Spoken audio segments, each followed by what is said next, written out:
Absolutely. I often have been mistaken for a sex worker when I go inside a bar by my fellow classmates. So you don't know how many times that's happened to me. So. And your teacher was always confused as to if you're actually there. No, you're an actress. Wait, Zac, you're not a sex worker? No, No, I'm a bartender, actually. So, yeah. Oh. Shit. Moonlighting as a bartender. I'm moonlighting as a bartender. I'm seeing you in a totally different light. Oh, God. きっと約束だよいつかまた同じ笑顔で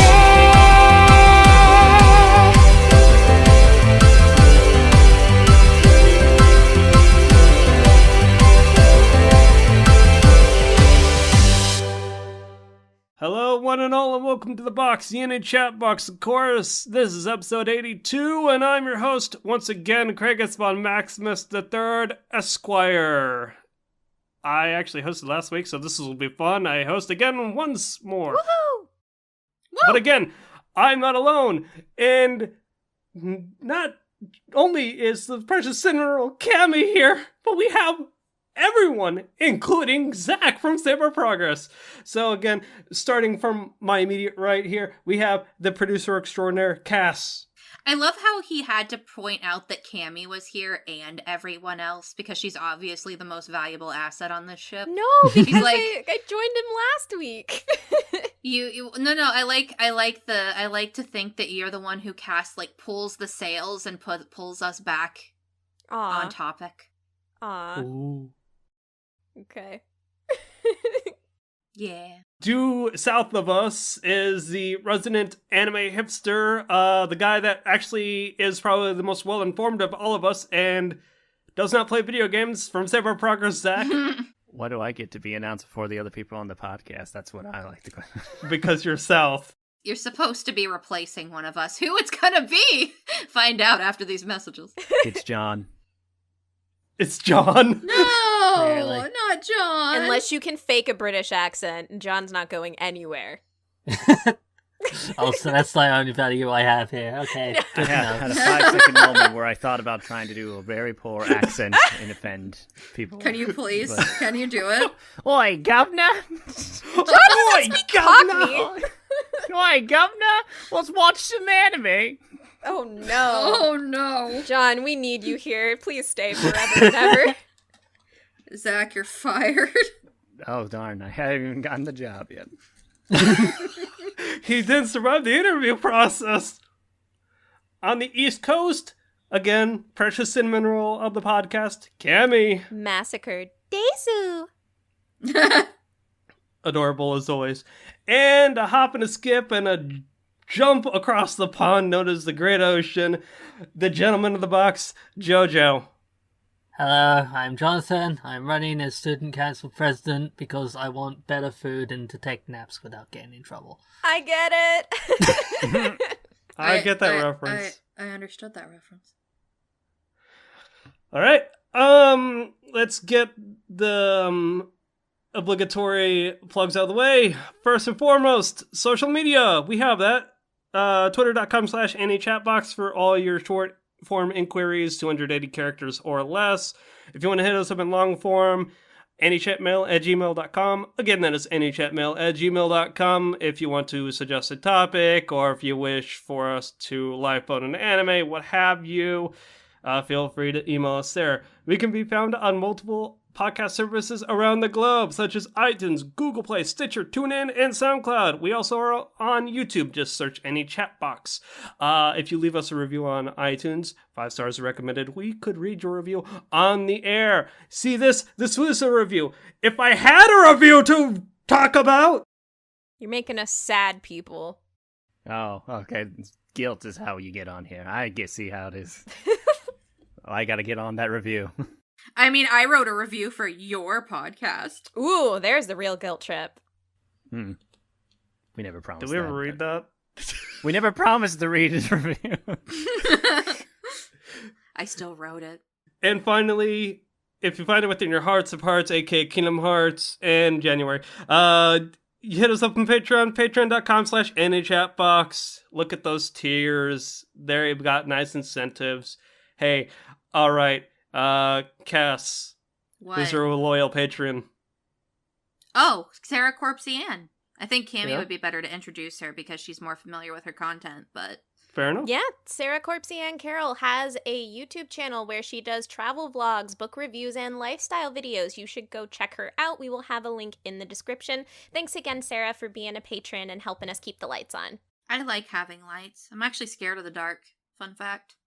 So you're our hero. Yeah. Our actual hero. Yeah. Yes, actually. 150%. Candles can get expensive. They really can. I actually was looking up candles because our cat keeps peeing everywhere. And I was like, I wonder if candles would be a nice substitute for air fresheners. And you know what? They're expensive. Yeah. Main topic time, y'all. Sequel or reboot? I want to know some anime which y'all want a sequel or you think deserves a reboot of. There we go. Look at you. Yeah. Leading us into the light. Oh, God. Oh, we're here to talk about Destiny? Well, okay. I came prepared for this. Oh, no. Oh, Can me and Zach leave, then?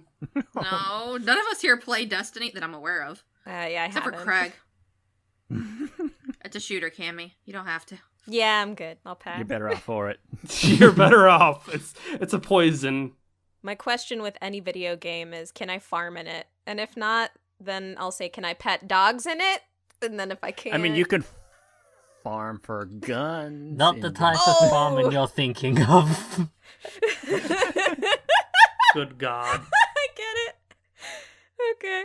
Oh my god. So anyway, sequels or reboots. Zach. What? Start us off. Whoa! You've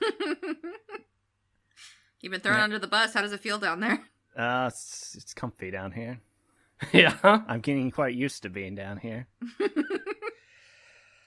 This was hard. I couldn't think of really too much. There's not too many things I want a sequel or rebooted, to be honest. Yeah, you were pretty quiet during the pre-show where we were kind of... Because I was desperately searching through anything that could possibly... Because most things I'm pretty satisfied with. Or if I wasn't satisfied, I forget and move on with my life. You don't get bitter, ever? No, never. Ever. You don't ever get bitter over these Japanese cartoons? Never? No. Not I even... Probably. More than likely. I just don't... Just gotta move on with my life, you know? Gotta leave those cartoons in the past behind us.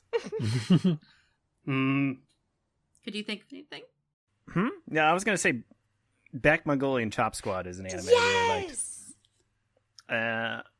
I don't know if I want a remake or sequel or both. Give or take, if I want a remake, I would still want the same director on it because I really like the look of the show. So maybe just with some updated animation, maybe or something. Maybe. Yeah. I mean, Kobayashi's style is very simple. I don't know many people have seen Beck outside of, I'm guessing, Cammy, since she's the only who audibly reacted. I watched half of it.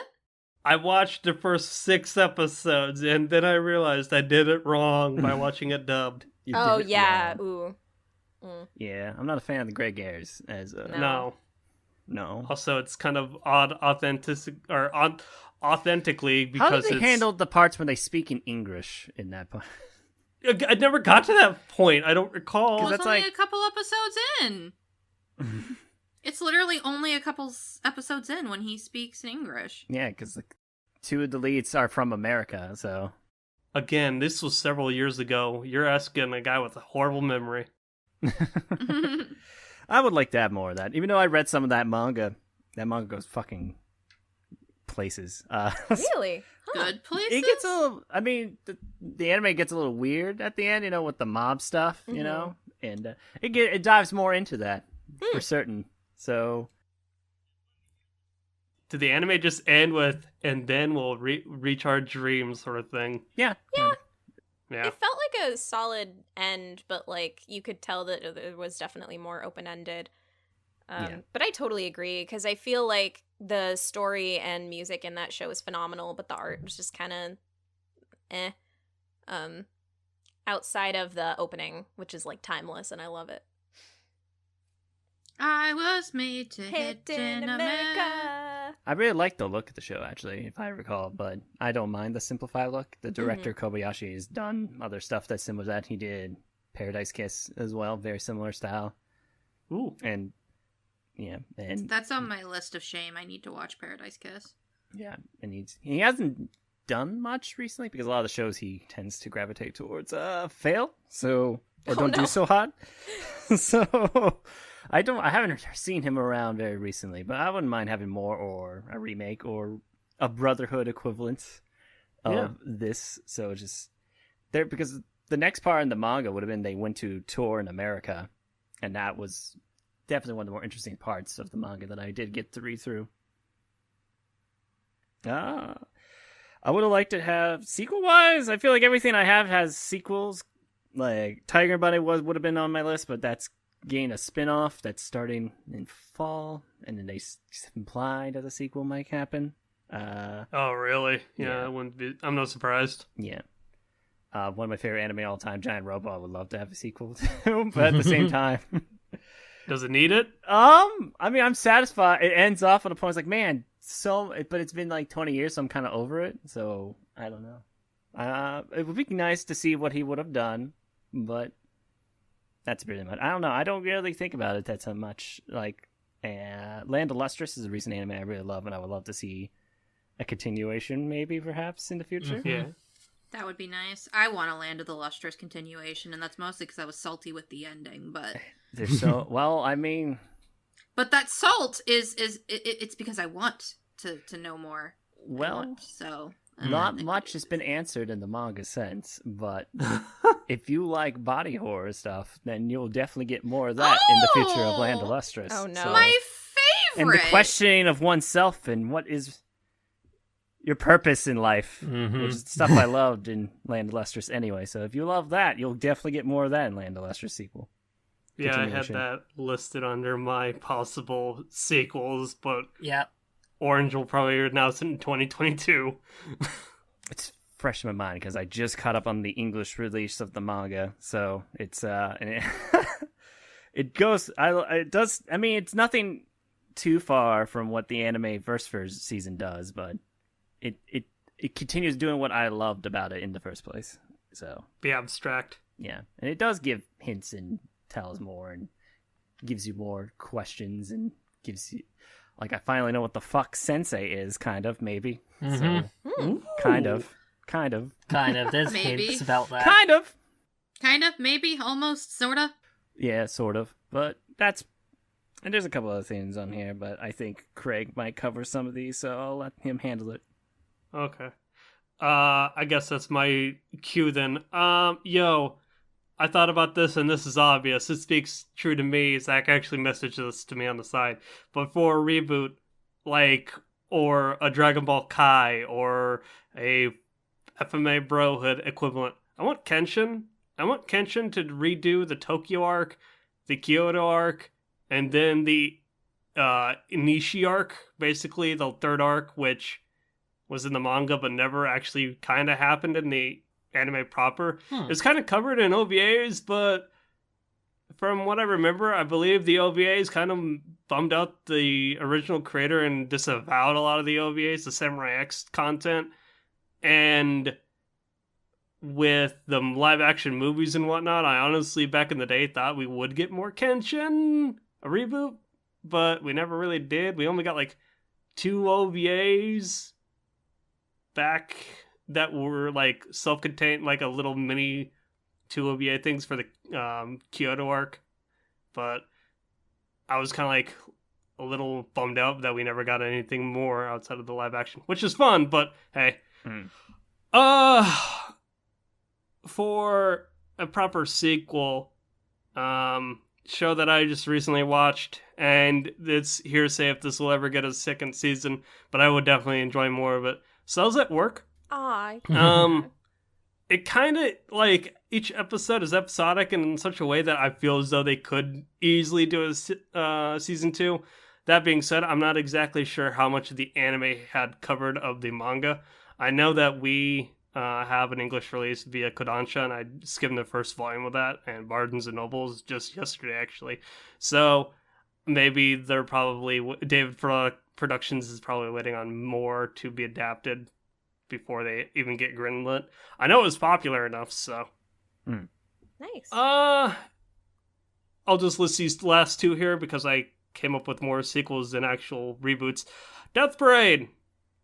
I believe a good majority of us watched that show, and while it did have an arc and a story with Theckham and the lady at the bar, the show brought up questions that really didn't get answered, and I would love... So would you want a sequel or a reboot? I'm a little confused on that one. Oh, I kind of would like a sequel to that, just with, like, more adventures, but kind of fleshing out the world. Like, picking up the threads that were left in Season 1, if you call it that. I'm not sure how I feel about that, to be honest. Yeah, I felt like it ended fine. Maybe this is just my personal opinion, but it answered the question. I wish that it would have fleshed out the world, but I don't know if I want a sequel. I can't find... I don't know if I find the world interesting enough just to be based around trying to solve those answers, because the more interesting aspect of that show was the emotional arc of that relationship between the two characters. So Yeah, I can get that. Yeah. That's just a personal thing, so that's why I was asking, would you want a sequel, or would you want... I guess, like, I kind of would like a sequel, but I can see how people would think that's kind of like... I mean, everybody has different opinions. Reaching at a certain point. And this kind of goes along with my last recommendation or suggestion here. Panty and Stocking Season 2. Slight spoilers. Season 1 ended with a to-be-continued ass ending. We never got it. Never gonna happen, probably. Nope, because Imaishi went to formed Trigger. Yeah, and Gynax is in the dumpster fire right now. Yep. So speaking of Gynax, Yeah. I have one that I would like to do for, and it's not the one I mentioned before. One that I would like to do for a sequel. So I said a sequel and a reboot. I might have to rescind the sequel part, and I'll explain. But Kare Kano, or His and Her Circumstances, is one of the best series that I have seen depicting like your first love, a high school romance. And it was like brilliant, but I have a hard time recommending it to people due to the absolute like production disaster that plagued like the last half of the show and like budgetary issues. Like it was a case where the show is, I want to say 24 episodes, and it had about 4 recap episodes within that. And it also had episodes that were done completely in stick figure, like it did the last episode of Evangelion thing, but like for an entire episode, and it just like it totally like just took you out of the experience. And there are a lot of like iffy episodes. Also, Anno directed most of it, but then left during like the last third of it due to conflict with the original manga creator. So production wise, it's a mess. But I think that the high points of it were really, really good, and I would love to see, hopefully, again, Anno take it and do, like, a concise and more updated, version of it. And I did say sequel because there's a lot of manga that's left for it. I read the entire manga after watching it, but as Cassie and I discussed earlier, there's some kind of problematic stuff near the end of the manga, and I'm like, maybe I don't want to see that animated, so... That might just be a reboot. And in that case, then, a sequel that I would like would be to The World God Only Knows, which is a harem anime that it had 3 seasons, and then Monglobe, who produced it, is no longer here, so that sucks. That sucks a lot. Oh, yeah. But the 3rd season ended on such a, like, sad, like, cliffhanger note, and later in the manga, like, it actually ends, like, the manga's completed, and I really want to see that resolution. It'd be really nice to see it animated. It was the Goddesses arc, right? Yes. Like, if I recall correctly, season 1 and 2 actually followed a through line of the actual manga, and then the Goddesses arc just jumped ahead. Yeah, right? Yeah, the Goddesses arc is in the manga, but they skipped over like some of the, Girls of the Week that Keima conquested, and then they brought the story of the Goddesses to the forefront. which is good. I think Interesting. it's like the strongest arc of the series, but you know. What about you, Cass? Yeah, Cass. Oh no. I forgot everything I wanted to talk about. Oh damn! You didn't write it down? I was just like, Cassie, go, and then I realized I forgot everything. What? But no, I mean, one of the things that I'd love to see now, granted, it just recently got kind of a sequel. Cardcaptor Sakura got the Clear Card arc, but I'd really love to see, like, I don't know, like a reproduction. Like, I think that the original Cardcaptors was perfect. There's nothing that I really had problems with. I just want it to be rebooted so more people will watch it. Yeah. I think there's this weird stigma nowadays where going back and watching a 50-episode show is too much. But if you're watching a 50-episode show that is airing weekly, it's fine. I don't know why that's a thing. I sort of get it. I don't entirely. Because then you could just watch an episode every week. But some people are like that. They're just like, I would watch it if I was watching it weekly during a seasonal anime season. So I'd like to see that. That would be really nice. Mm-hmm. Does anybody remember some of the other stuff I said? I feel like I talked about this before the podcast, and then my brain malfunctioned. Oh god, dang it! I thought of one that I wanted to like ask you about because I don't know anybody else that's read this. But what would you think about a Fruits Basket reboot? Oh god, that'd be great too. Because the thing is, like, it just left so open-endedly. It didn't even follow the entire manga. It kind of introduced a bunch of characters and then stopped. So that's another really good one that. Honestly, I want rebooted, but also just redone to, like, encapsulate the entirety of the manga, if possible. Probably like a Brotherhood treatment, right? Yeah, exactly. Yeah. Because it kind of was a lot like Full Metal Alchemist, now I think about it, where it stuck very true to the manga through the first several volumes, but then they just were like, oh, we gotta wrap the anime up. Shit. And so yeah, it would be great if that sounds weird to say this, but it'd be great if Fruits Basket got the Brotherhood treatment.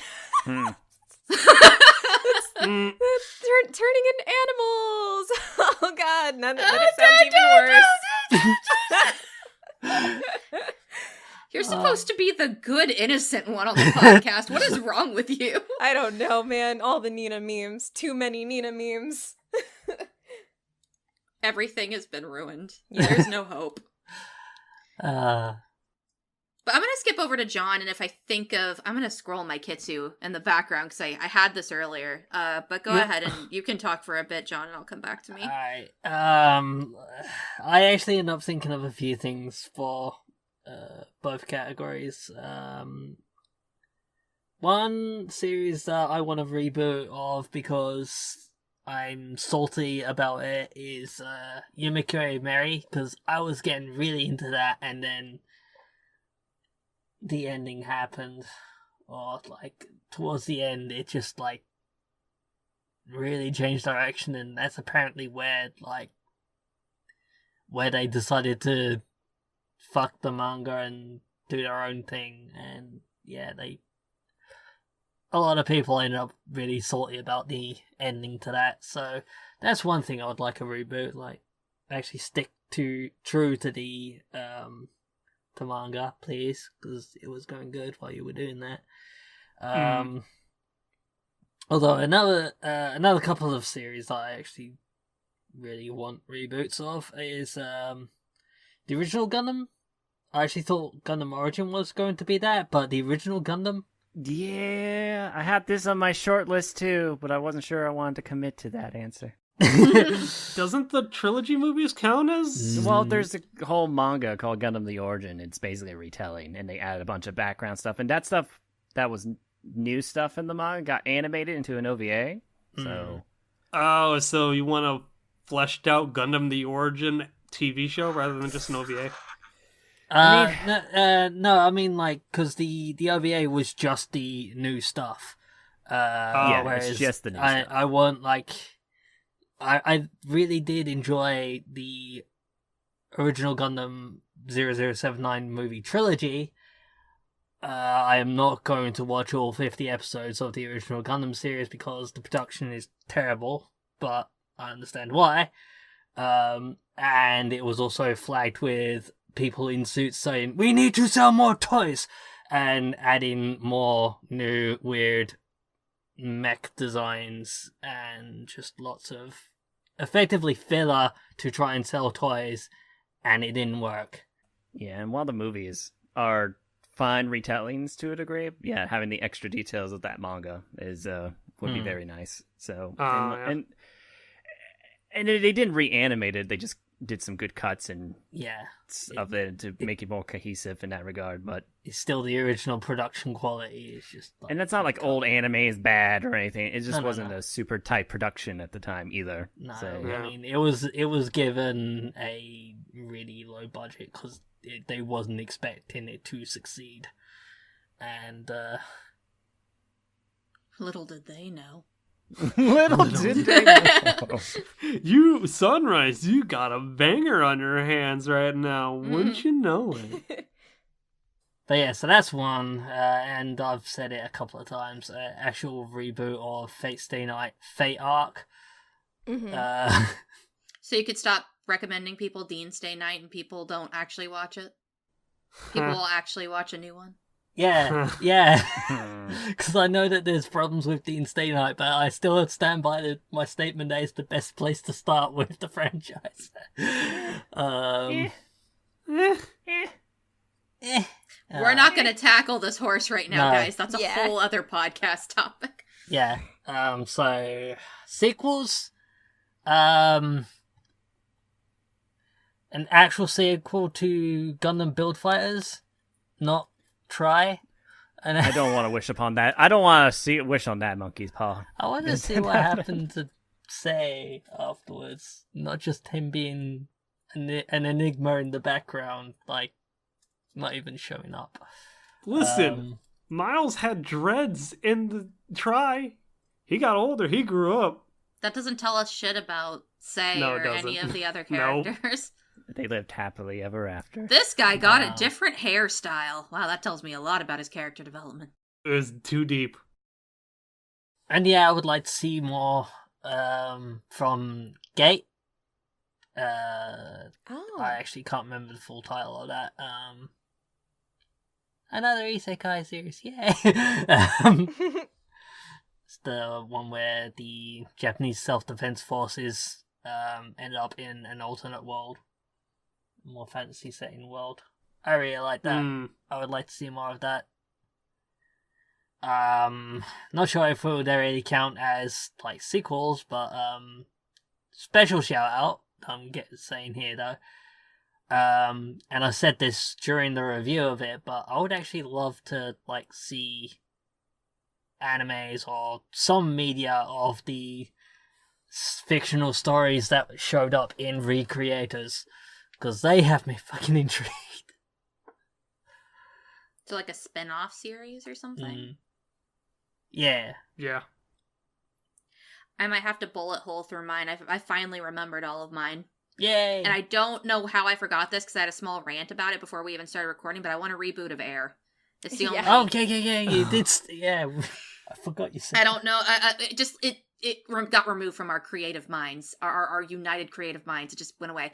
Air is the only of the three Trinities that I could not bring myself to love, and I want to, because the beginning is just so bad. And when something starts off on the wrong foot, it's very hard to come back from that, like as a whole package. So I just want it redone, either in a better way or explained in a better way at the beginning.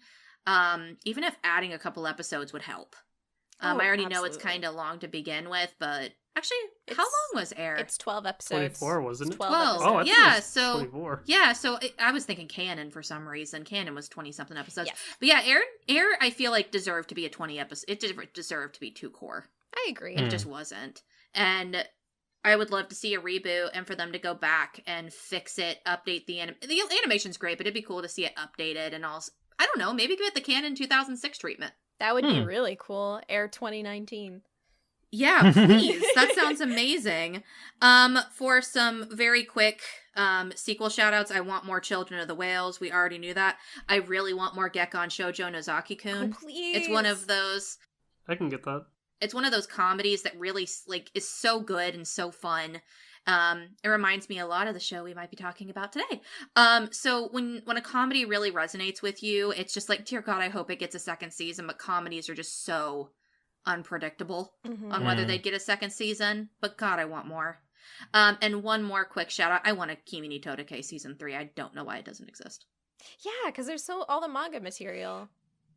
All the manga material, it's ridiculously popular. It's regarded as one of the best romance mangas, period. Both in Japan and here. There's really no excuse why that show does not have a third season. And it didn't really conclude anything, but for some reason... Yeah, I would totally be down for a third season of it. Yeah, it needs one. Okay, there we go. There was Cassie's ideas. We're running low on time, so I was like, let's go. Sorry. No, you're fine. I'm the one over here forgetting my shit. Let us roll right into the review then. This actually is a show that Zac over there requested us to watch. I was going to say, is this the first time that you brought in the person? But then I remember Pop Team Epic happened too, so that's the case. Another case where someone who... Yeah, it's like somebody... Well, I think with Suki, it was just we gave in. She wanted it. You wrote in and somebody lifeboated it, I think. Yes.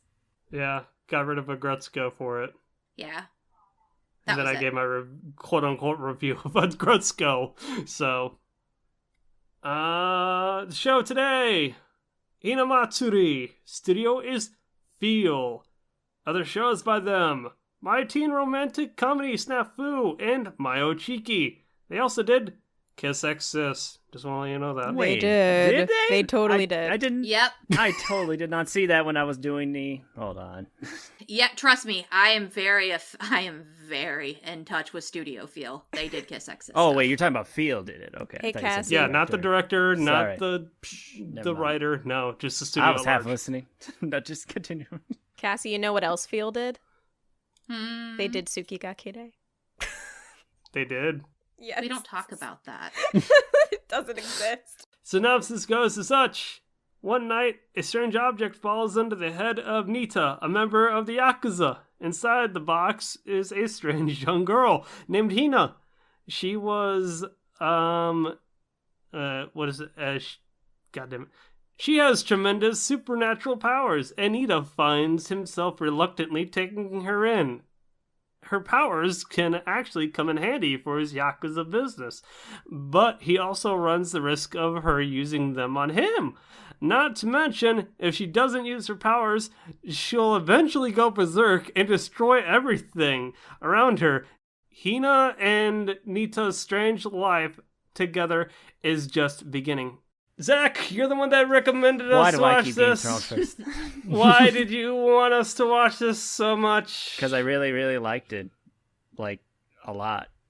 Like a lot. I think I was talking to Cass a few hours ago that one of the things I really liked about the show is it kind of caught me by surprise. I watched it on the whim. Like, we all watched the first episode. Yeah, if we I all recall watched it correctly. together, and I was the only one that went forward on my own. And I don't know, it just got better as it went on and on and on. Like the first episode caught me, and it made me laugh, which I found noteworthy in itself because I don't really tend to watch many anime comedies because I don't find them most of the time. The humor doesn't appeal to me, so that's why I thought it was noteworthy to keep moving forward. And definitely, I'm really glad I kept going because it ended up it's probably like my second favorite thing that I watched this year. So That's impressive.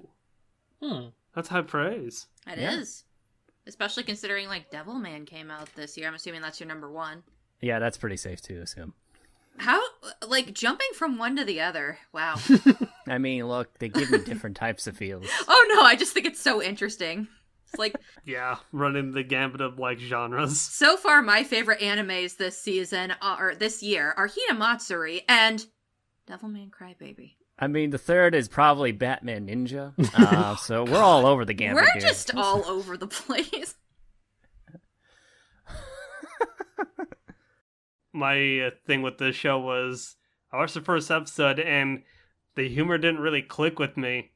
And then I just remember like 4 weeks into the show's airing, you're like, Craig, watch this show. Watch this show, please. Please. Me and Suki are watching it. Come on, why aren't you watching it? I'm like, okay, I guess I'll watch Peer it. pressure works. I can see why you guys do it. Yeah, it's the best. Isn't it great when you have power over your friends? Lo and behold, it actually worked out. It was it's quaint. Dare I say cute. I think that one of the interesting things about Hinamatsuri is that I also similarly watched the first episode, got a lot of laughs out of it. I did laugh a lot, especially when I was watching it with other people. And this is something I'll jump to later. I think the comedy is way more fun, and this is just me in general when I watch it with other people. So I'd love to rewatch through Hinamatsuri with other people, but I think one of the great things about it is that it doesn't really have a coherent story. There isn't really one. They try and put in little story elements, like, for example, Hina's power set, and some people showing up from her wherever she's from, we don't fucking know. The organization. Yeah. The organization. Mm-hmm. But we don't know anything about that, and that's fine, because that's not what the point of the show is. No. But it's great because there are little story pieces. It's like walking through an IKEA. And like, you go and you're like, oh wow, this is a nice like bedroom set. Oh, this is a nice kitchen set. Like, it's just little story elements that you get to experience in little groups. Well, it's like, nice. Yeah, and it's not like it's coherent in the sense that there is a continuity to it. It's not like a Western cartoon where it's like everything's reset every episode and put the pieces back on the board. There is definitely progression, character progression, and even callback jokes to earlier stuff. So there is like a sense of like reward for watching it through all the way as well. It's also sort of like 2 half episodes just back to back as well. No, sometimes there's 3. Yeah, it depends. Yeah, it depends. But I get what you're saying. It's like the vignette sort of thing. Yeah, that's it. Which is good. I think that it's great that it does that because it also gives you a chance to like look into the lives of all these different people, because all of them are so wacky and interesting in their own ways. And I say this every time we review a comedy. If you don't like one character, if you have a big enough cast and they're unique and what's the word for it, like you're drawn to them for some reason, it's okay that you don't like every character in the cast, whereas this cast is pretty great. We'll get to the characters later, but that's they do this very well where they split off and go and explore other people so it doesn't get too old.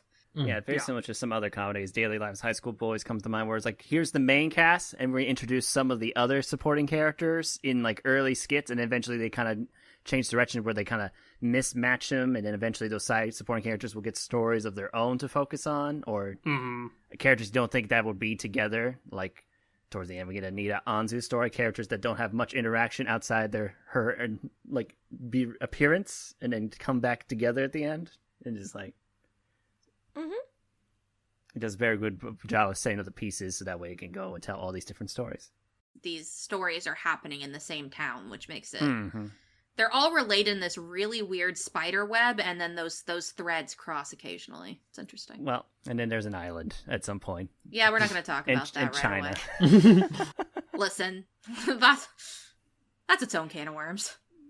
Well, fun. I mean, the China would still make sense because we get a really small supporting character that was introduced very early on, and that's our main centerpiece, along with the other character, the girl that's set up in that area too. So it's like a story you never thought you would follow. Rockstar dude. Yeah. And I really loved that. I actually liked. We'll get to Mao's character. It refutes everything I just said. Yeah. So I was like, no, I don't want to talk about it. Shh, it only happens twice. Stop throwing a wrench into my statements, Zach. I mean, it only happens twice. What I did not expect from this show was it to be heartwarming and to actually make me genuine. Like, comedies are cool because you're like, oh man, I busted a gut on this. But then it goes from like, wow, I'm busting a gut to, wow, I'm actually genuinely like, I will protect this girl. She is a precious child. God damn it. Her storyline is so good. Why? Yeah, I didn't expect going into this show that I Yes. would cry, but I absolutely cried while I watched this show. Mhm. That's just about it. There's a really strange level of relatability to some of these characters as well. Mm. And I think that makes them feel genuine in a very wacky setting. Absolutely. I think that's a really good point to bring up, just about the sentimentality of the show in general, is it's like within this wild world, but they can nail emotion in a very like relatable and convincing way. Getting adulting feels from a middle schooler. Absolutely. I often have been mistaken for a sex worker when I go inside a bar by my fellow classmates. So Yeah. you don't know how many times that's happened to me. So And your Jeez. teacher was always confused as to if you're actually there. No, you're an actress. Wait, Zach, you're not a sex worker? no, I hate to. No, I'm a bartender actually. So yeah, Oh, well, Shit. Moonlighting as a bartender. I'm moonlighting as a bartender. I'm seeing you in a totally different light. Oh God. Speaking of just like that conversation, a unique aspect of the anime that I really liked is that to me, a lot of its comedy felt like it was grounded in just like awkwardness, like the awkwardness of existing and being around other people and awkward situations. It's very grounded comedy, despite the premise of a psychic being thrown in and the mafia. And it's pretty normal for the most part. Yaku's the dad is a lot more tame than I ever expected. Look, he just has a lot of money. And He really likes Runs a business. bases. Bases, yeah. Do we have anything else really to say about story? I don't feel like there's a whole No. like other than like world building and so on and so forth. I really like the characters and the meat and potatoes of the show anyway. It's Yeah. true. Characters. Who's your favorite character? Hitomi. Why? I love Hitomi because I found her to be extremely relatable for a middle schooler. Big mood, huh? That and it's just, I think, in a cast full of just strange, otherworldly characters, she was normal. Like, she wasn't a Yakuza, she wasn't an Esper girl, she was just somebody who was in the wrong place at the wrong time. That's for certain. All the All the time. time. Yes, every time. And I think that that's what made her so compelling and also just so realistic. Like, I feel like a lot of the struggles that Anzu goes through, for example, are very real. And that's one of the things that makes her so humanizing as a character, and, you know, other characters in the cast as well. But I think that Hitomi already had that relatability. Yeah. So when it hit hard, it hit even harder for me. Especially because in a very weird way, without going into spoilers, she does, she overworks. She has a hard time with saying no to people. And her character is just someone that I feel like I could know or have a lot of traits of myself. And that makes her very relatable. And the things that happen to her, while I might chuckle, it would just be like, You're like, oh, Quick, this start hurts. the next episode. Exactly. So that's why I like Hitomi a lot. Move on to the next kid. I also like how she is somebody who interacts with most of the members of the cast in almost a therapeutic way. I appreciated that as well. She was there for Anzu a couple of times. And I believe Anzu recognizes her as one of her first friends. Yep. Yeah. So you've got that. You've got a little bit of with her there. And then you've got her, of course, providing support to the people at her bar. Look, she's like a very good therapist. And like a good therapist, she has her own shit to deal with, too. She's a therapist who gives you booze. Like, she's Yeah. the best. Who doesn't want that? Makes a mean daiquiri, man. A mean daiquiri. She is the best. So what other characters do people like in the cast? Who shined?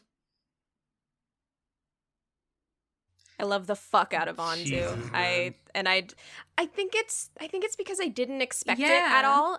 Cassie, I know you and I discussed earlier that you said when she first came up, you were like, I don't know if I'm really gonna like her character. And I felt very similarly, but like she just kind of slowly inched her way and then bulldozed into my heart. And she's not a character that I relate to at all, but she is like one of those characters that it's like, oh, I just love and revere you so much. Like, I must protect you. You are great. She she cares so much, and I love her and the journey that she went on. She is the If you look best up daughter. endearing in the dictionary, it just has a picture of her taped in there. Oh my god. Uh, Just her like character arc or story, if you will, like throughout the show. Like, not to say what happened to her, but like she goes through a lot, and then she's always just tries to have a positive outlook on life, despite what like the cards that she's been dealt with. And the entire time you're just like, oh, you precious child, you made 5,000 yen. Good on you. She's also pretty decent at rock, paper, scissors. Yeah. yeah. Oh yeah. Um, Shout outs as well to her song about Musha Musha Musha that she had to do. That was so painful but adorable. I also like the skit with Nita. When he was like, wait, no. Let's Don't go into remember now. spoilers. Don't go into spoilers. Not going into spoilers, no. But like he had a moment like kind of later on that kind of reminded us this isn't how she came into the series, like, and then yeah, that whole scenario between the two was still very fun and endearing. Before and after scenario. She's probably the best, if not one of the best, developed characters in the entire cast, which is weird to say about a comedy show. She's the only one who really, her character growth is a big change because it's such a vastly different change from point A to point B, you know? It's almost like a reflection of yourself, you know? Just like what you can be, but it's completely different. I don't know. It's reversal world, I suppose. Who was your favorite character, Zach? I can't pick one. I love them all. They're all good. I think that's the strong, like, makes a pretty good comedy, you know? Or the fact that, like, a good show to me is, like, I can't pick, it's hard for me to pick a character because I liked everyone so much. I do think that's a mark of a good comedy. I like everyone pretty equally for the most part, and they all go through their own things. And and the girls in particular, because this is definitely a coming of age story for the three lead females and Mao, I guess. Because I was having the discussion with Cass earlier today about the characters and how they changed and stuff. And I point out this, like, it's interesting to think about because all the characters change based on their products of their environment and what they are and who they live with. Like, Hina's very spoiled and selfish because she kind of lives with Nita, and Nita's a cool dude, but, you know, he's kind of the single dad who didn't really want it, and he's like, I got all this money, so I kind of can give you what you want, and just don't break shit, and we'll be good. And that kind of leads to, like, a spoiled personality, while Anzu sees a lot of shit, and she has to learn to get humble really quick, and so that leads to such a drastic change. And he told me comes from a typical normal household, and she just product of like, yes, I'll do this, I'll do that, and just takes everything upon herself, even when kind of puts forces upon her. And even so, it's just interesting to see how these three girls are growing up at around the same time and are involved in each other's lives, but how different they are because of who they grow up with and who are taking care of them and who are they're around constantly. Yeah. That's a very good point. I'm glad you brought There's that not up. anyone that I came out of this series thinking I don't like. I do. No, but this was part of our discussion. Because I agreed with most of what Zach said, but I don't know if anybody else will agree with me. I despised Hina. I did not like her. So Zach said that Hina was just like all the other girls, she was a product of her environment. But that's just the thing. She was spoiled from the get-go. Like, even with Mao on the island later, all Hina ever said was, feed me. Yeah. Like, that's all she ever was. Just a gremlin, even in the organization. Like, with Nita or not, she was a selfish jerk. And that's it. That's all her character ever was to me, personally. Yeah. And the thing that rubbed me the wrong way, and if we have a spoilers room, I'm not sure if we will, Yeah. I'll go into it a little bit more, but there is parts at the end of the show that randomly make you, like, that are trying to force you to think that she had any character growth whatsoever. And I felt like they were trying to force me. Like, they were pushing my head in that direction, like, with their psychic powers trying to break my neck. Like, it just, it was whiplash, and it really already put a bad taste in my mouth that was already there. Because I felt that she didn't add to my experience. If anything, whenever I had to deal with her with nobody else on screen, especially Nita, it just was like, well, guess I'm sitting here for 5 minutes dealing with this girl I don't want to see. Interesting. But her interactions with Nita I enjoyed. Yeah, I mean, I like the way that she serves as a foil to Nita and, like, puts him through all this, like, nutso shit. I don't think that she really developed. There's a bit with, like, a vase that I liked, but, like, she's definitely my least favorite of the three girls, and were it not that she was paired with such a good character like Nita, I mean, yeah, I can see how she would dampen, like, the rest of the series for you. And that's why I'm happy that this show does jump around, to be fair. And there were some genuine situations with Hina that did make me laugh, but her as a character, I really hated that the show didn't give me any reason to like her.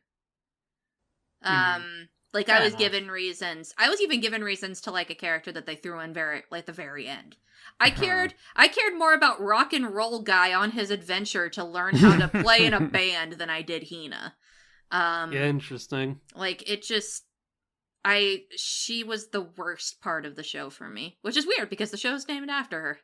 I bet you love that one end credit sequence, like, where near she's the gone? latter half of the show.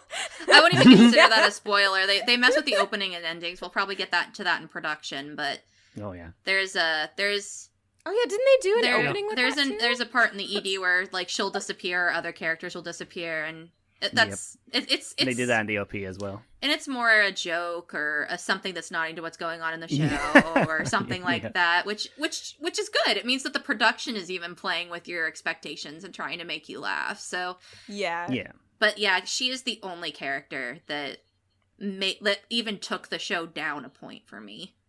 Like, I think that I would have enjoyed this show so much more if she never opened her mouth. Interesting. I was going to say, I don't know if anybody's spoken about Nita at all, because he's pretty good, too.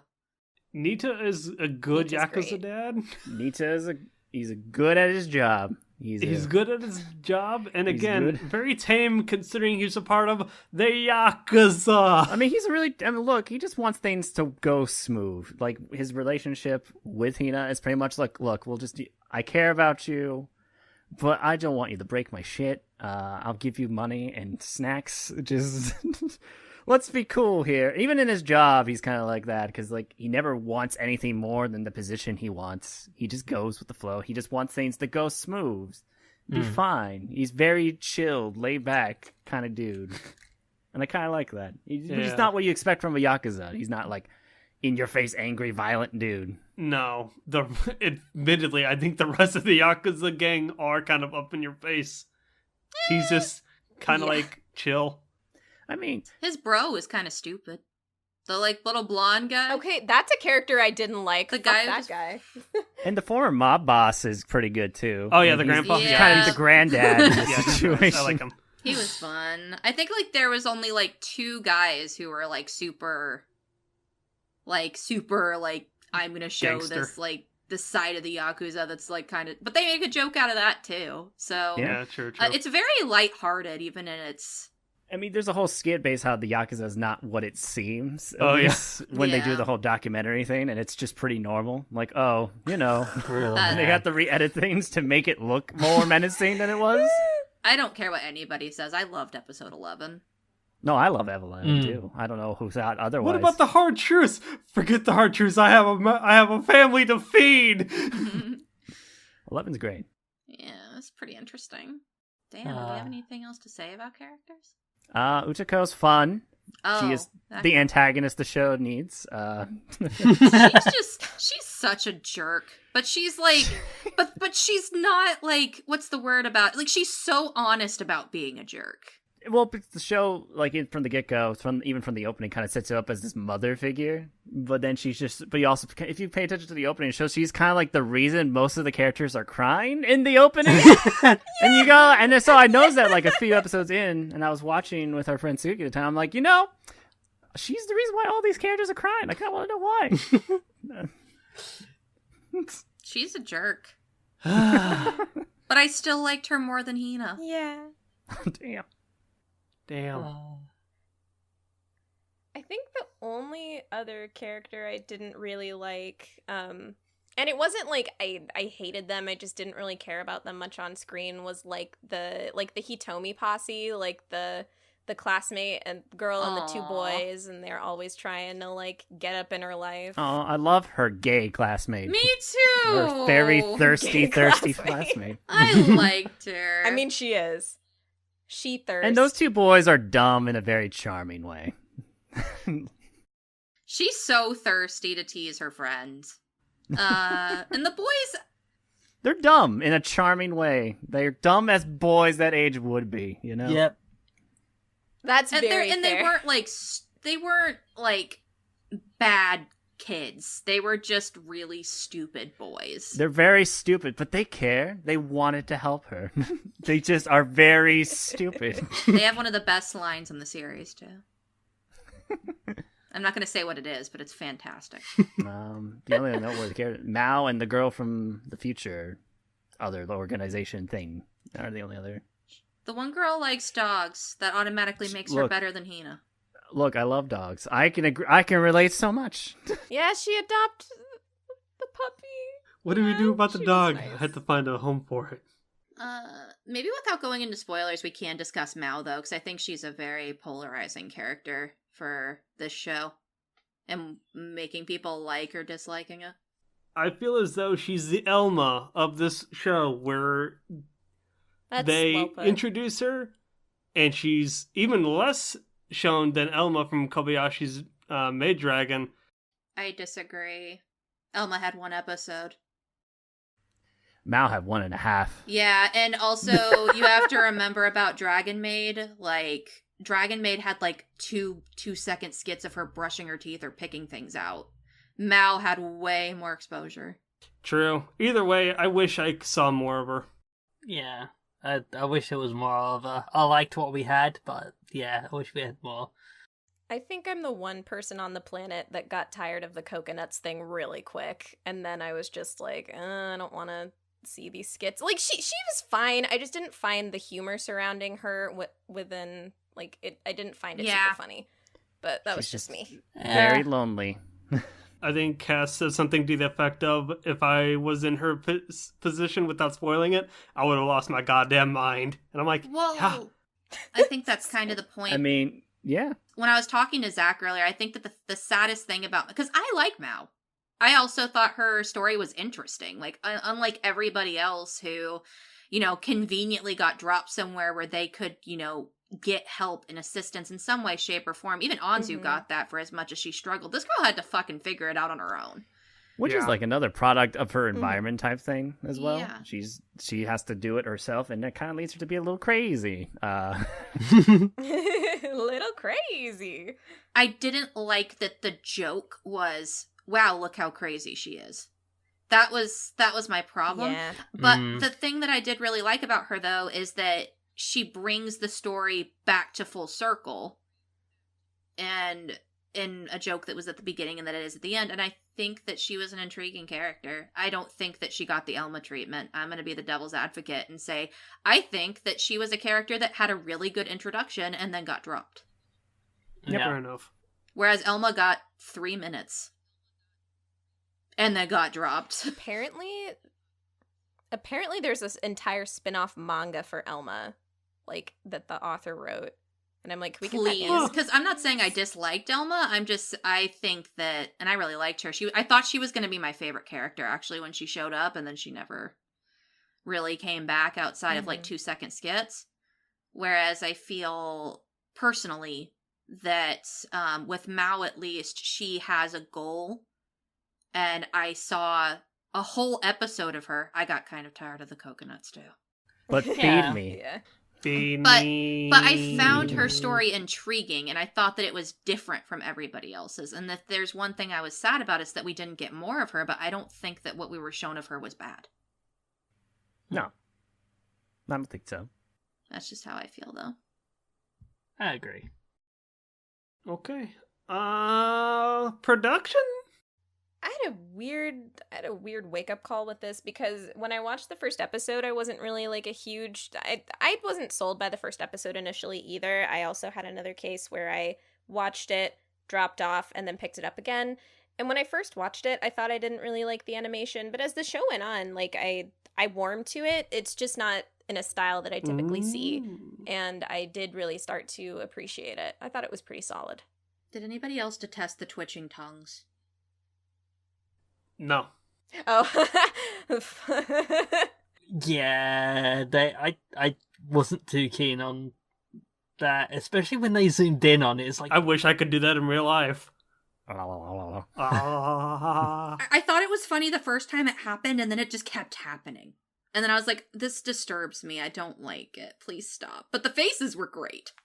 I mean, that was basically Hitomi, like, It wasn't all just the time. Hitomi. It was all the characters. There was hell, even the side character that like hangs out with trying to make a racer float or whatever.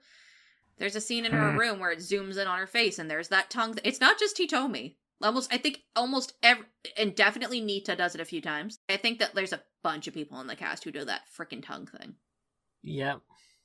Yeah, I was like, I almost would have preferred it if it, like, just kept to, like, Hitomi or basically the straight-up horrified faces. But then I do agree with you, like, during the back half of the show, they just kind of started throwing it in anywhere, and it was like, do we need this? Maybe not. It's a comedic touch that if you liked it, I'm sure it was hilarious, but for me, I just found it disturbing, and I just wanted it to go away, and the more I wanted it to go away, the more it showed up. And then there was the one time they actually zoomed in on the tongue twitch, and I was like, did we need this? I hated that! I loved it!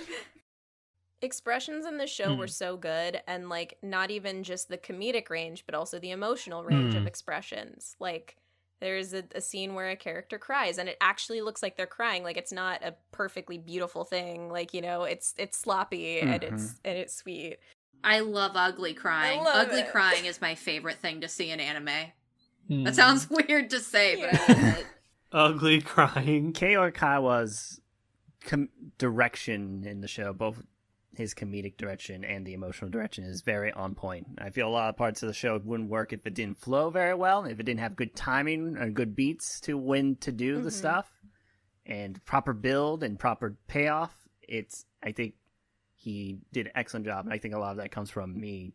Has a lot of history doing a lot of comedies. He's, especially for Feel and other companies, he has a big background in comedy, so I think that gave him a lot of preparation for this show, at least when it comes to comedic timing. Yep. He worked on the Snafu. Yep, Snafu 2, Outbreak Company, This Art Club Has a Problem. A lot of comedies. Yeah. He also did Pretty Derby at the same time as this show, so that's an interesting little foil. Oh my god. Same season, same time. He was directing both. So that's a little something. I also agree, going back to something Cammie said earlier, I had a hard time initially getting used to the art style and the character designs. But once I got used to them, I found them very endearing. I just wanted to jump off of what Cammie said, because I think it's one of those, it's like an acquired taste. Like, it's not bad, it's just, you kind of have to dip your toes in. It's not, like, your typical style. Yeah, they're very plain looking for, like, people. I guess that makes it kind of real in a regard. Like, they're very plain looking people. Arguably the most attractive character is the people that Utako, who is the most attractive character, supposedly the most attractive person in the room. So, and even then, people were like, oh, her personality. Her personality sucks. But still better than Hina. They're pretty normal, plain people, outside, like, Hina's blue hair. Yeah. Hina's anime blue hair. But they did grow on me. I really liked the character designs and also how they moved. They did a lot of really cool shots in this show. And as much as I hated that stupid goddamn tongue thing, they did play with like zooms on that. And like what they were doing with the camera and what they were showing on screen would sometimes have more value than you thought, and then that would add into the comedic timing. So they definitely use their production also as a tool to deliver great great laughs. So the show is an interesting use of color too, and the way it's shaded. I can't like it creates like a realistic vibe, and then like different scenes from like when they're outside or when they're in the bar, the different mood setting. And so on and so forth. You can the art director Shinichiro Yoshihara does a really good job of depicting each scene by scene. He's kind of a big deal nowadays, and he comes from he was a background artist for a long time, so he's been in the business for a while, but he's been kind of blowing up in the recent years. He did Attack on Titan and JoJo's Bizarre Adventure and stuff, and I can kind of see some of that in Yaoi Musha Pedal and so on and so forth. Nice. And he does an interesting take on using the art style and depicting the scenes. Did any of you watch this show dubbed? I watched it all entirely in dub and sub because I have problems. So you can definitely weigh in on the dub. I do think a lot of credit to the voice acting contributed to how effective the comedy was. Standouts for me would absolutely be, I believe it's Kanahana who plays Hitomi, and she did great. And then Nita's voice actor, I think he did a phenomenal job. Just just little tonal changes on punchlines. It was just absolutely great. What about the dub, Craig? I would agree. Dub-wise, this is the closest I ever went to becoming Twitter viral, where I shouted out the voice actress for Anzu, Amelie.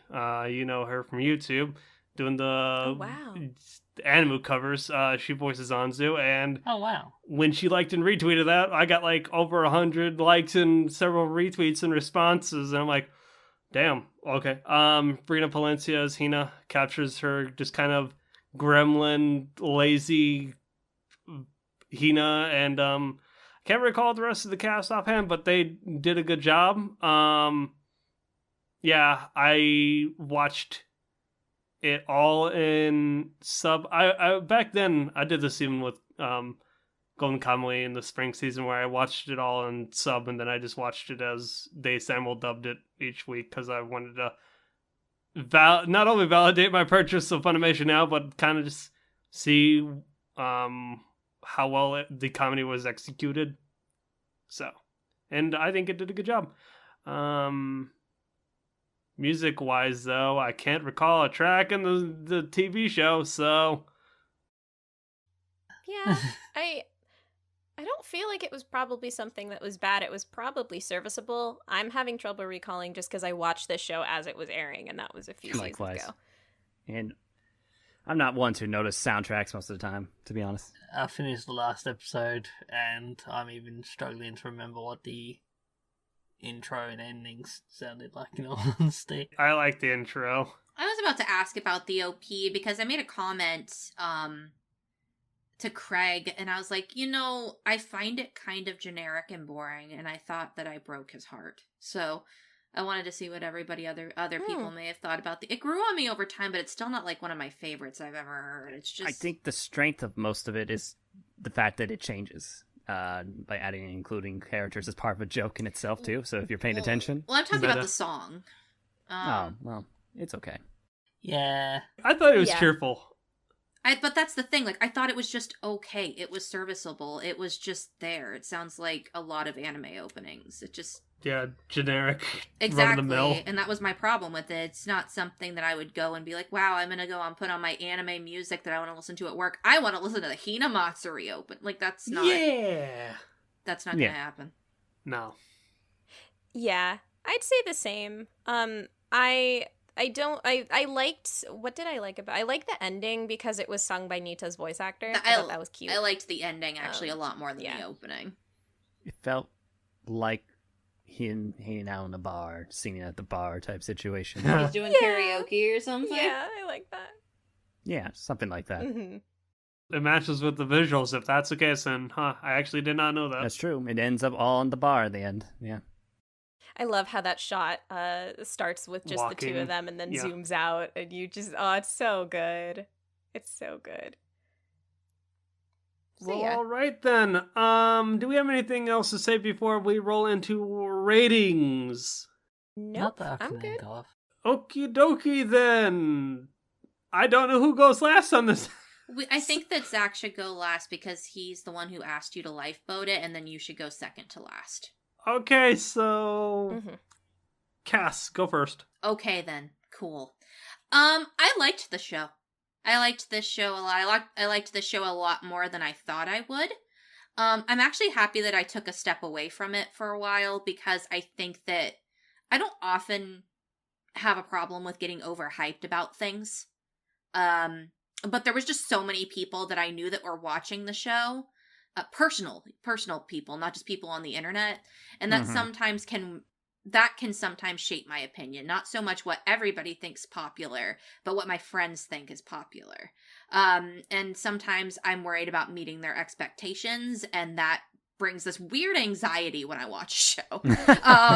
So I'm happy that I took some time away and then went back to it because I think I even enjoyed the first episode more on a second rewatch. I think that this show is very enjoyable to watch with friends, but I also think that that's something that is just me with comedies in general. I'm kind of sad I only got to watch some of this show with other people. That being said, it was still an enjoyable experience. I had a lot of fun.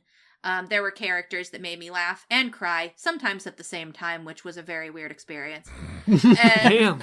The ugly cry just like Anzu. yeah. And laugh at the same time. But yeah, totally. It's a very unique show. And I think that that's what's great about it. It, for all of the ways that it looks so weirdly normal, like some people had said in its characters designs, or even the like kind of genericness of the open, like it's all just subverting your expectations. It's a gem. So I liked it a lot.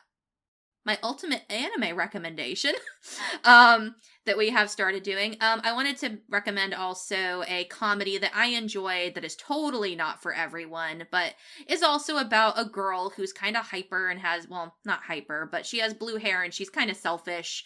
But I found her a lot more endearing, is Ike Musume. Or Squid Girl. It's about a squid girl who is just trying to live her life and is not adopted exactly, but brought into a restaurant and learns to be humble. So I enjoyed that show. It was fun. Well, there you go. I also liked it. Okay. Yeah, I don't really have much else to say. I think Cassie encapsulated it perfectly. This show gets a like it from me. It was one that, yeah, I don't know. Just, I feel like this is a trend that happened with some people, but like, this is definitely a show that I think if you watch the first episode and then you're like, I don't know if I feel this, definitely give it a second chance or give it time to shine, because I think it's one of those cases where it absolutely delivers. Just if you give it the time and a second chance to check it out. It's, again, very unique. It's zany. It's funny. I don't think I would have had as good of a time watching it if I didn't watch it with Get.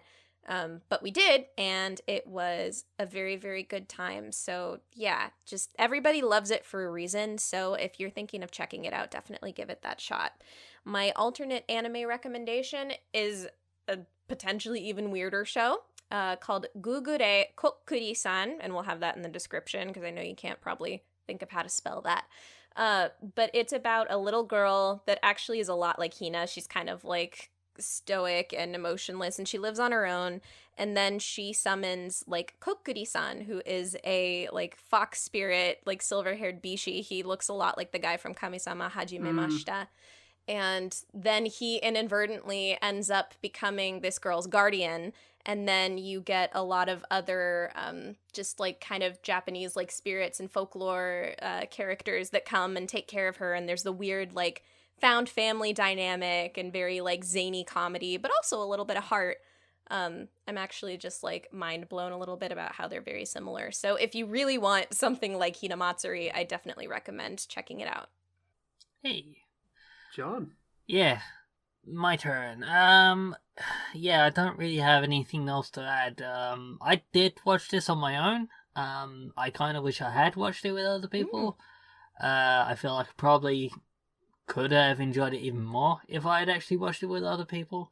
But that being said, I did still really enjoy this series enough to give it a like as well. There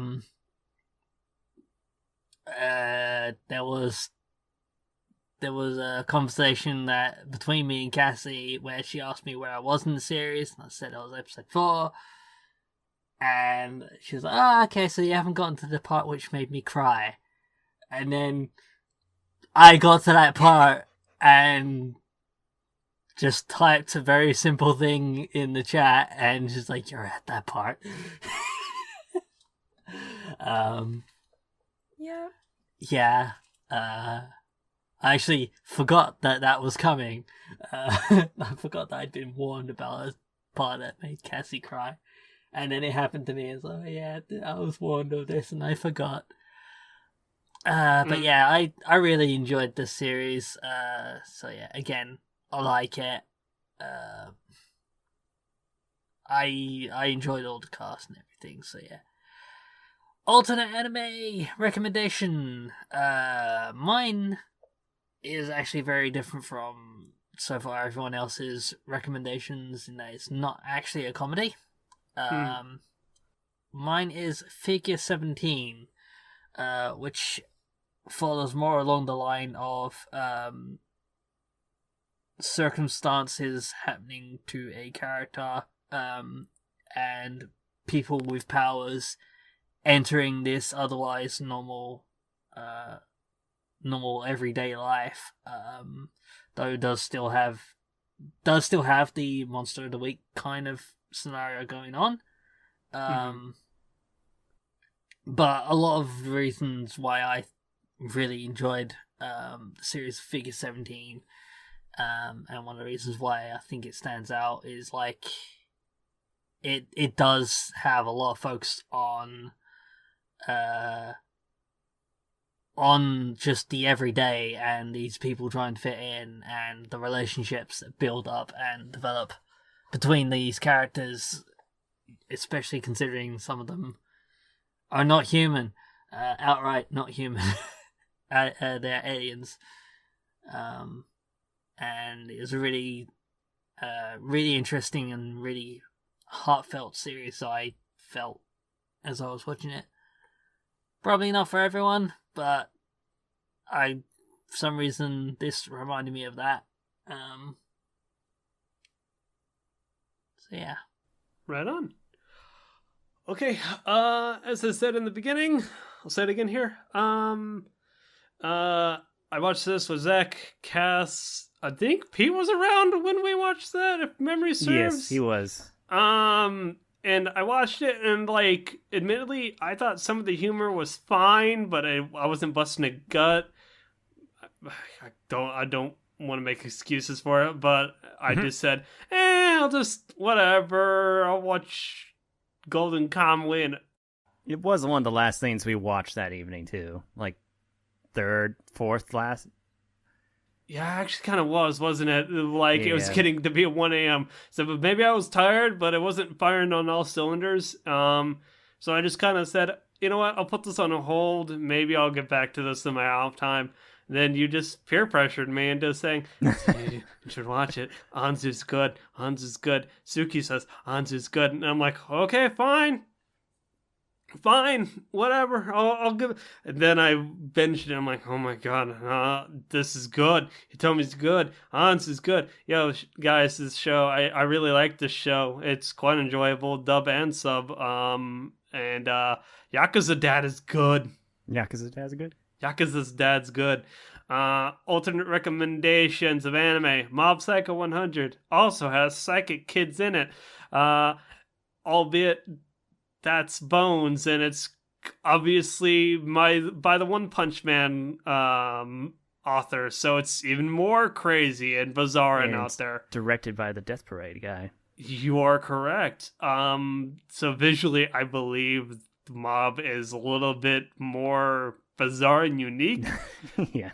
But they all share they share the psychic kids and a weird sense of humor at times. So give that a watch if you so desire, dub and sub as well.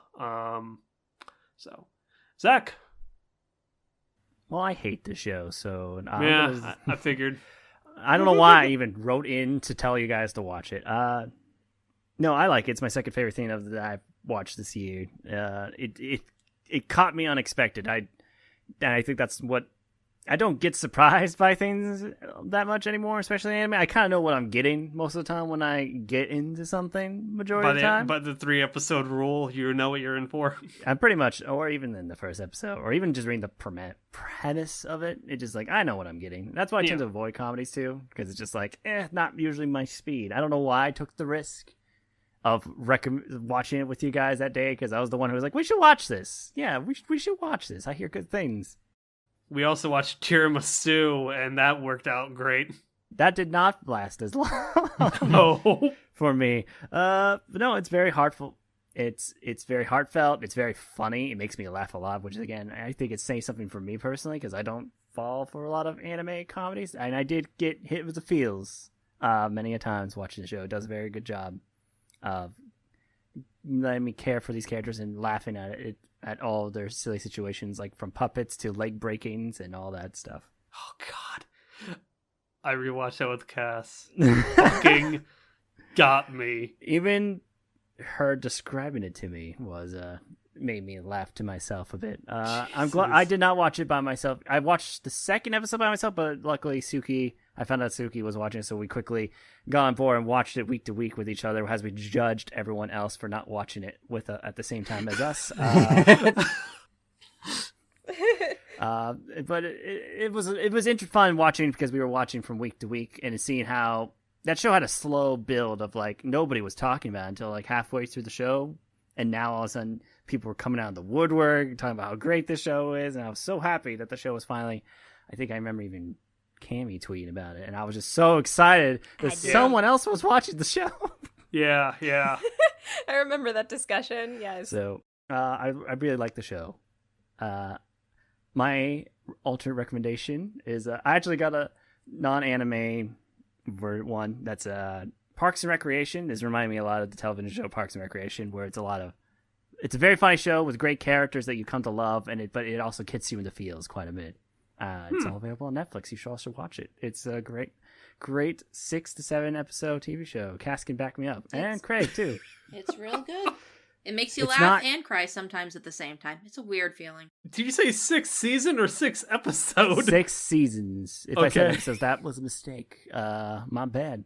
Anime, for the feels, you should watch Usagi Drop. I was talking about growing up in how that affects your life, and this is a very daddy-daughter show that will definitely get you in the feels. And that's a lot of things that made me think of an alternate world where Hina was a little bit younger and not a selfish prick. And maybe if Nita cared a little bit more, then we got the world of Usagi Drop. Yeah, it's also a unexpected fatherhood series as well.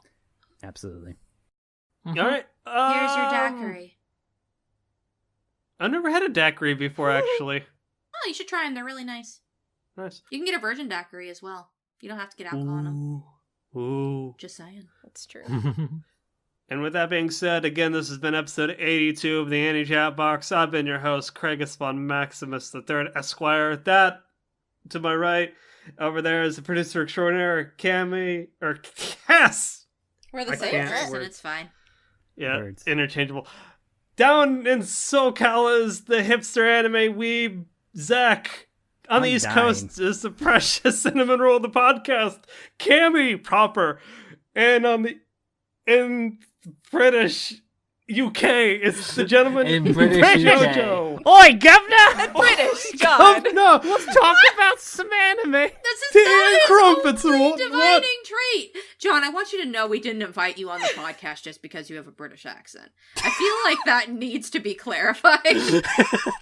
Yes. I was just trying to round it back to the beginning. I just like calling Oh him my Jojo. God. Listen, I just want you to know. Again, social media, twitter.com/AnnieChatBox, AnnieChatMail@gmail.com for short and long form discussions. podcast services around the globe. I said it at the beginning. Anyway, with that being said, good night all, and have a good day. Good night. Good night. Oyasumi. Meh. Massacred.